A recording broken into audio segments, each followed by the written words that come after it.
नमस्ते एंड जय हिंद। रिंकू शर्मा, ये नाम 3-4 दिन पहले शायद ही बहुत कम लोगों को मालूम होगा कि रिंकू शर्मा कौन है।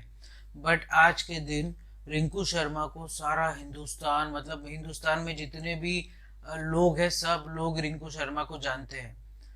पर उनकी ये पहचान बहुत गलत समय पे आई है। मतलब जब वो इस दुनिया में नहीं रहे तब उनको ये पहचान मिली है।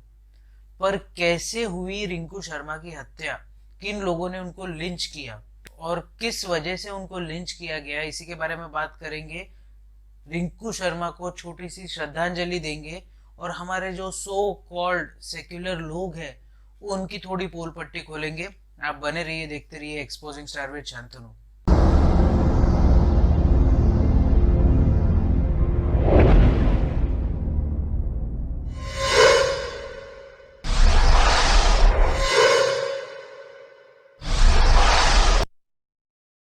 तो सबसे पहले रिंकू शर्मा को मेरी तरफ से बहुत बड़ी श्रद्धांजलि, क्योंकि एक हिंदू वॉरियर थे। एक अपने दिल में हिंदुस्तान के लिए जज्बा रखते थे। और रिंकू शर्मा बजरंग दल से भी जुड़े हुए थे। इसलिए नहीं कि वो बजरंग दल से जुड़े थे इसलिए वो हिंदूवादी विचारधारा को ज्यादा फॉलो करते थे, पर वो उनकी माँ के अनुसार रिंकू शर्मा खुद भी एक बालाजी के भक्त थे, मतलब तिरुपति बालाजी के बहुत भक्त थे। ये उनके माँ के स्टेटमेंट है। पर क्या हुआ कि रिंकू शर्मा के घर में घुसकर कुछ लोगों ने जाके उनको घर से घसीट के बाहर निकाला और उनके पीठ में चाकुओं से गोप गोप के उनकी हत्या कर दी। ना रिंकू शर्मा का किसी से कुछ झगड़ा हुआ था, ना कुछ हुआ था। कथित उनके जो लोग हैं या वहाँ पे जिन लोगों ने वो सब देखा, उनका कहना ये है कि कोई रेस्टोरेंट को लेके पंगा हुआ था। दिल्ली पुलिस का भी ये कहना है कि कुछ रेस्टोरेंट के मामले में कुछ बिजनेस राइवलरी हुई थी, उस वजह से रिंकू शर्मा को मार दिया गया है। पर क्या सही में यही चीज हुई है या फिर ये कवर अप करने की कोशिश है? दिल्ली के मंगोलपुरी में रहने वाले रिंकू शर्मा बहुत समय से आरएसएस से जुड़े हुए हैं। इसके अलावा भी राम मंदिर के लिए वो फंड्स इकट्ठा करने के लिए काफी सारे आंदोलन करते रहे हैं। इसके अलावा बजरंग दल के एक कार्यकर्ता है, बीजेपी युवा मोर्चा के बहुत नामचीन नेता भी है। नेता बोल लीजिए उनको या कार्यकर्ता बोल लीजिए आप। अब हाल ही में दशहरे के दिन हुआ यूं था कि रिंकू शर्मा अपने फैमिली के साथ में पास में ही दशहरा मनाने गए थे और वहां पे कुछ कथित मुस्लिम लोग उनसे उनकी हो गई झड़प। मतलब हिंदुस्तान में दशहरा या दिवाली मनाने के टाइम पे मुस्लिम लोगों ने उनसे कर ली झड़प। अब उस झड़प के बाद में चार जो अक्यूज है जिनको दिल्ली पुलिस ने पकड़ा है, मैं अक्यूज का नाम नहीं देना चाहूंगा क्योंकि मेरे को ना हिंदू मुसलमान करना बिल्कुल पसंद नहीं है। बट अगर इस समय ऐसा कुछ होता है ना तो अंदर से बहुत बुरा लगता है यार। तो चार अक्यूज को दिल्ली पुलिस ने जिनको पकड़ा है, वो चारों अक्यूज वीडियो में भी नजर आ रहे हैं और वो चार अक्यूज रिंकू शर्मा से वहां पे उलझ बैठे।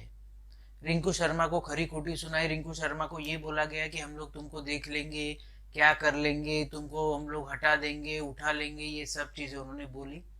और अभी हाल ही में रिंकू शर्मा की इन लोगों ने, सब ने मिलकर निर्मम तरीके से हत्या कर दी। उस माँ का 25 साल का बेटा उसकी आंखों के सामने मार दिया गया, पर हम हिंदू लोग खड़े तमाशा देखते रह गए।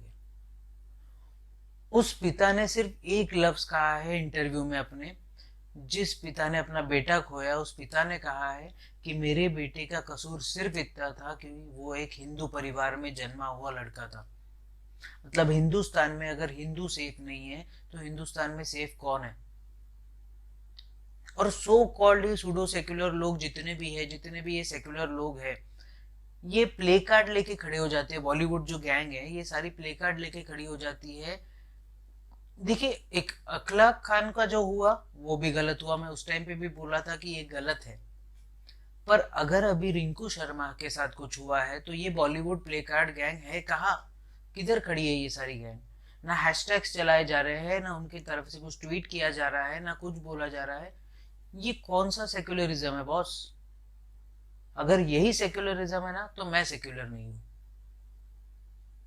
आज उस पिता के मन पे क्या बीत रही होगी ये हम नहीं जानते, वो पिता बेहतर खुद ही बता पाएंगे। पर उनसे कई न्यूज़ चैनल्स वालों ने बात किए, कई चैनल्स वालों ने बात किए, उनके पिता बिल्कुल बात करने की स्थिति में नहीं है। उनकी माताजी ने बहुत विनम्रता से बताया कि हमको भी जान का खतरा है, हमको भी ये लोग मार देंगे, मतलब इस हद तक के डर उनके मन में समा गया है। आप खुद, मैंने जब वो वीडियो देखा ना, मेरी रूह कांप गई। मतलब लिटरली बहुत भयंकर है। मैं वो वीडियो आपको शेयर नहीं करूंगा, ना ही मैं लिंक शेयर करूंगा, क्योंकि मुझे ये सब चीज़ें शेयर करना मेरे चैनल पे या मेरे इसमें मेरे को बिल्कुल पसंद नहीं, तो वो चीज़ नहीं करूंगा मैं। पर कोई जाके जरा ग्रेटा थनबर्ग को पूछो कि अभी ट्वीट क्यों नहीं किया जा रहा है। कोई जाके रिहाना को जरा पूछो कि अभी ट्वीट क्यों नहीं कर रही है। रिहाना फार्मर्स प्रोटेस्ट पे तो वो एकदम से ट्वीट कर देती है। क्या रिहाना किसानों की बेटी है, या फिर रिहाना हरियाणा पंजाब या उस साइड की किसान के वहीं पे कहीं रही हुई है, वहां से पली बड़ी है, उधर उनको ट्वीट करना आ रहा है, बट रिहाना को इधर ट्वीट करके नहीं आ रहा है। Why aren't we talking about this? अगर आज रिंकू शर्मा को कुछ हुआ है तो कल हमारी भी बारी हो सकती है। अगर हम लोग शांत बैठ गए, देखिए मैं किसी को भड़का नहीं रहा हूँ, मैं किसी को ये नहीं बोल रहा हूँ कि जाके आंदोलन कर दो या जाके मारा पीटी कर दो, कोई ज़रूरत नहीं है। हमारे पास में लीगल इश्यूज है, हमारे पास में लीगल सिस्टम है, हमारे पास में सुप्रीम कोर्ट है, हाई कोर्ट है, बहुत सारी लीगल फॉर्मेलिटीज जो कि हमारे पास में अवेलेबल है, लीगल हथियार हमारे पास में अवेलेबल है, उन सब चीज़ों का फॉलो कर सकते हैं। पर थोड़े दिन तक इंतजार करना जरूरी है, क्योंकि पुलिस किस नतीजे पे पहुंचती है हमको ये देखना जरूरी है। इस मामले में मेरे को एनडीटीवी का दोगलापन भी साफ नजर आया। एनडीटीवी ने हाल ही में यूपी में जब दो मुस्लिम लोगों का कत्ल हो गया या लिंचिंग हो गई थी, उस टाइम एनडीटीवी ने क्या चलाया था, ये चलाया था। अभी रिंकू शर्मा का जब कत्ल हुआ है, उसमें आपने कितनी अच्छे से तोड़ मरोड़ के पेश कर दिया और ये चला दिया। मतलब ये जो दोगला रवैया है, ये जो दोगलापन है, आप खुद सतर्क हो जाइए और खुद समझ जाइए कि कौन सा चैनल आपको क्या दिखाना चाह रहा है। ये लोग आपसी झगड़े में हमारा नुकसान कर रहे हैं। जब तक कि आप इनके झगड़ों को समझने जाएंगे ना, तब तक कि और एक डेड बॉडी आपके सामने आके खड़ी हो जाएगी। और ये अभी नहीं हुआ है, लाइन से कितने लोग गए हैं। ये तो रिंकू शर्मा अभी गए, उसके पहले अंकित शर्मा का हुआ था, उसके पहले निकिता तोमर का हुआ था, कितने नाम गिना दूं मैं। और कहाँ पे है अभी अंसारी साहब, हमारे वाइस प्रेसिडेंट ऑफ इंडिया जो रह चुके हैं, अंसारी साहब कहाँ है जो एक कुछ बोल नहीं पा रहे इसके बारे में।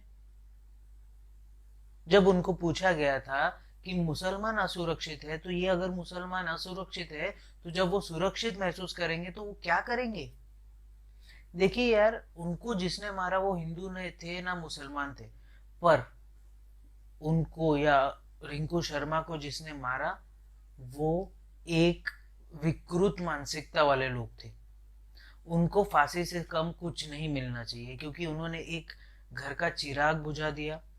और किस वजह से? सिर्फ एक रेज, मतलब एक वो बंदा जो अपने धर्म को बहुत ब्लाइंडली फॉलो करता था, ऐसा कथित लोगों का कहना है या उनके घर वालों का कहना है। अभी पुलिस उस निष्कर्ष पे पहुंची नहीं है। वैसे शायद ये चीज एक भी है कि हिंदू धीरे धीरे जाग भी रहा है, क्योंकि ट्विटर का जो टॉप ट्रेंड था वो था जस्टिस फॉर रिंकू शर्मा।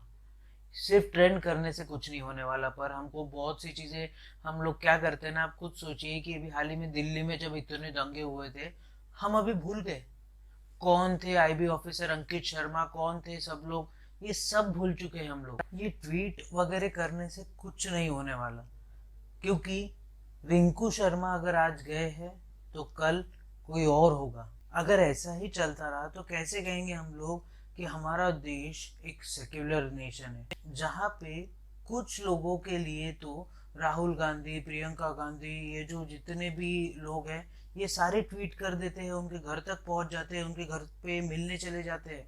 पर रिंकू शर्मा के घर पे एक बंदा नहीं पहुंचा, ना राहुल गांधी, ना प्रियंका गांधी, ना कोई, ना कोई, ना कोई। कहाँ पे है ये लोग?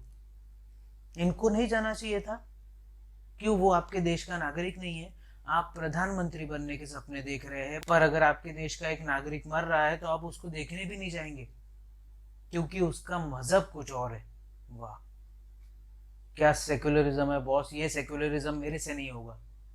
और ना ही मैं कभी ये सेकुलरिज्म सहन करूंगा। हमारे इसमें ना हिंदू बहुत सहनशील है, पर हिंदू कमजोर नहीं है। सहता है, अपने पे हुए अत्याचार भी सहन कर लेता है।